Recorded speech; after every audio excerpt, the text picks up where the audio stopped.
Hello friends, ഈ ഒരു എപ്പിസോഡിൽ നമ്മൾ നോക്കാൻ പോകുന്നത് നമുക്കൊരു സെൽ എങ്ങനെ പുതുതായിട്ട് ക്രിയേറ്റ് ചെയ്യാം, നമുക്കൊരു കോളോ അല്ലെന്നുണ്ടെങ്കിൽ ഒരു റോ എങ്ങനെ നമുക്ക് പുതുതായിട്ട് ക്രിയേറ്റ് ചെയ്യാം എന്നുള്ളതാണ്. കഴിഞ്ഞ എപ്പിസോഡുകളിൽ നമ്മൾ കുറച്ചധികം കാര്യങ്ങൾ പഠിച്ചിരുന്നു. അപ്പോൾ അതൊന്ന് പ്രാക്ടീസ് ചെയ്ത് നോക്കുക. എന്തെങ്കിലും ഡൗട്ട് ഉണ്ടെന്നുണ്ടെങ്കിൽ മെൻഷൻ ചെയ്യുക.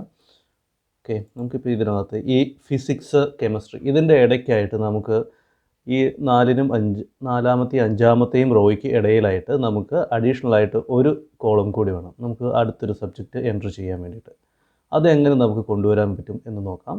അതിന് വേണ്ടിയിട്ട് ഞാനിവിടെ ഏത് റോ ആണോ കോളോ ആണോ ആഡ് ചെയ്യേണ്ടത് നമുക്കവിടെ ആഡ് ചെയ്യേണ്ടത് അതിനനുസരിച്ച് നമ്മളവിടെ ക്ലിക്ക് ചെയ്യുക. അതിനുശേഷം റൈറ്റ് ബട്ടൺ ക്ലിക്ക് ചെയ്തതിന് ശേഷം ഇൻസേർട്ട് എന്നൊരു ഓപ്ഷൻ കാണാം. ഓക്കെ, നമ്മൾ എവിടെയാണോ ക്ലിക്ക് ചെയ്തത് അതിന് തൊട്ട് മുകളിലത്തെ ലെയറിൽ നമുക്ക് ഒരു റോ ആഡ് ചെയ്ത് കാണാൻ സാധിക്കും. അതുപോലെ തന്നെ കോളവും നമുക്ക് ആഡ് ചെയ്യാൻ സാധിക്കും. ഓക്കെ, എനിക്കിപ്പോൾ റോ ആണ് വേണ്ടത്. ഞാനിപ്പോൾ റോ ആഡ് ചെയ്തിട്ടുണ്ട്. അതിന് വേണ്ടിയിട്ട് നമ്മൾ ജസ്റ്റ് ഒന്ന് ക്ലിക്ക് ചെയ്യുക, നമ്പറിൻ്റെ പുറത്ത് ക്ലിക്ക് ചെയ്യുക. റോയ്സ് എല്ലാം നമ്മൾ നേരത്തെ പറഞ്ഞിരുന്ന പോലെ റോ എല്ലാം കാണിക്കുന്നത് നമ്പേഴ്സിലും കോളംസ് എല്ലാം ആൽഫബറ്റ്സിലുമാണ് കാണിക്കുന്നത്. അപ്പോൾ റോ ഞാൻ ക്ലിക്ക് ചെയ്യുന്നു, അതിൻ്റെ പുറത്ത് റൈറ്റ് ബട്ടൺ ക്ലിക്ക് ചെയ്ത് ഇൻസേർട്ട് കൊടുക്കുന്നു. ഓക്കെ, അപ്പോൾ ഞാനിവിടെ അടുത്തൊരു സബ്ജക്റ്റ് എൻറ്റർ ചെയ്യുകയാണ്. ഞാനിപ്പോൾ എൻറ്റർ ചെയ്യാൻ പോകുന്ന സബ്ജക്റ്റ് എന്ന് പറഞ്ഞു കഴിഞ്ഞാൽ ഇപ്പം മാത്സായി, ഫിസിക്സായി, കെമിസ്ട്രി ആയി. നമുക്കിതിനകത്ത് ലാംഗ്വേജ് കൊടുക്കാം, ഒരു ഇംഗ്ലീഷ് എന്നുള്ള ലാംഗ്വേജ്. ഓക്കെ, ഇവിടെ എനിക്കൊരു 38 മാർക്ക്. അപ്പോൾ ഞാനിത് ഇവിടെ നിന്ന് കോപ്പി എടുത്ത് അടുത്തൊരു പേജിലേക്ക് നമുക്ക് എങ്ങനെ കൊണ്ടുപോകാൻ പറ്റുമെന്ന് നോക്കാം. നമുക്കൊരു കോളം, ഒരു റോ തന്നെ നമുക്ക് എങ്ങനെ അടുത്ത പേജിലേക്ക് കൊണ്ടുപോകാം. അതിന് വേണ്ടിയിട്ട് ഞാനിവിടെ റോ സെലക്ട് ചെയ്യാൻ വേണ്ടിയിട്ട് 5-ൽ ക്ലിക്ക് ചെയ്യുന്നു. 5-ാമത്തെ റോ ആണ് എനിക്ക് വേണ്ടത്. 5-ൽ ക്ലിക്ക് ചെയ്യുന്നു, റൈറ്റ് ബട്ടൺ ക്ലിക്ക് ചെയ്ത് കോപ്പി എടുക്കുന്നു. ജോബി, അതിൽ കെമിസ്ട്രിയിൽ ക്ലിക്ക് ചെയ്യുന്നു, ഇൻസേർട്ട് കോപ്പീഡ് സെൽ. ഓക്കെ, ഇവിടെ ആ ഇംഗ്ലീഷ് എന്ന് പറയുന്നത് ഇംഗ്ലീഷ് 38 അതവിടെ ഇൻസേർട്ട് ചെയ്തിട്ടുണ്ട്. അപ്പോൾ ഇതിൻ്റെ ഒരു ഗുണമെന്ന് വെച്ച് കഴിഞ്ഞാൽ ഓട്ടോമാറ്റിക്കായിട്ട് പുതിയൊരു റോ ഇൻസേർട്ട് ചെയ്യുകയും ചെയ്തു. ആ ഇൻസേർട്ട് ചെയ്ത റോയിൽ നമുക്ക് വേണ്ടുന്ന വാല്യൂ ഇൻസേർട്ട് ചെയ്തു. ഇതിന് 38-ന് പകരം ഒരു 40 കൊടുക്കുന്നു. ഓക്കെ,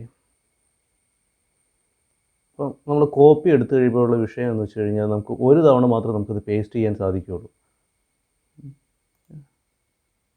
അടുത്ത തവണ നമ്മൾ കൊടുക്കുമ്പോഴത്തേക്കും ആ ഓപ്ഷൻ ഡീആക്ടിവേറ്റ് ചെയ്തിട്ട് കാണാം. അപ്പോൾ ഞാൻ ഒന്നുകൂടി അത് കോപ്പി എടുക്കുന്നു.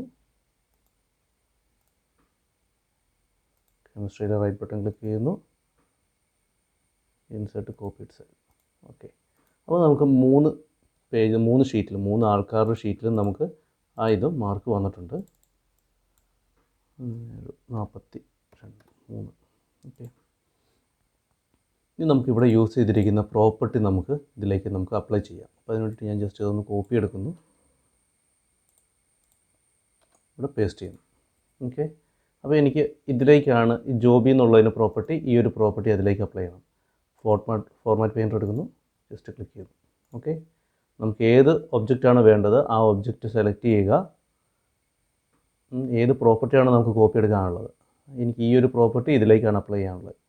അപ്പം ഞാൻ ഈ ഒരു പ്രോപ്പർട്ടി ടോട്ടലായിട്ട് ഞാൻ സെലക്ട് ചെയ്തു, ഫോർമാറ്റ് പെയിൻറ്റർ എടുത്തു. ഓക്കെ, എനിക്കിവിടെ അത് അപ്ലൈ ആയിട്ടുണ്ട്. ഈ ഒരു പ്രോപ്പർട്ടി സെയിം അവിടെ അപ്ലൈ ആയിട്ടുണ്ട്. ഇവിടെ ഞാൻ നമ്പേഴ്സ് ഞാൻ എൻ്റർ ചെയ്യുന്നു. മാത്സിന് ഒരു 36, ഫിസിക്സ് 38, കെമിസ്ട്രി 49. ഓക്കെ, ഈ സെയിം തന്നെ ഞാൻ ഇവിടുന്ന് കട്ട് ചെയ്തെടുക്കണം. ഇപ്പോൾ നമുക്ക് ഇവിടുന്ന് ഡിലീറ്റ് ചെയ്യുന്നതിന് പകരം ഞാൻ ഇവിടുന്ന് കട്ട് ചെയ്യുന്നു, അടുത്ത പേജിൽ കൊണ്ടുപോകുന്നു, പേസ്റ്റ് ചെയ്യുന്നു. ഓക്കെ, ആ ഷെറി എന്നുള്ള പേര് സെലക്ട് ചെയ്തു, ഫോർമാറ്റ് പെയിൻറ്റർ എടുത്തു, അകിലിൽ ക്ലിക്ക് ചെയ്തു. അപ്പോൾ അകിലിലേക്ക് ഷെറിയുടെ ഫോർമാറ്റ് ആഡ് ആയിട്ടുണ്ട്. മാത്സിന് ഞാനൊരു 34, ഫിസിക്സിന് ഒരു 28, കെമിസ്ട്രി 30. ഓക്കെ, ശേഷം ഞാനിത് സെലക്ട് ചെയ്യുന്നു, ഫോർമാറ്റ് പെയിൻറ്റർ എടുത്ത് ഇത് ചെയ്യുന്നു.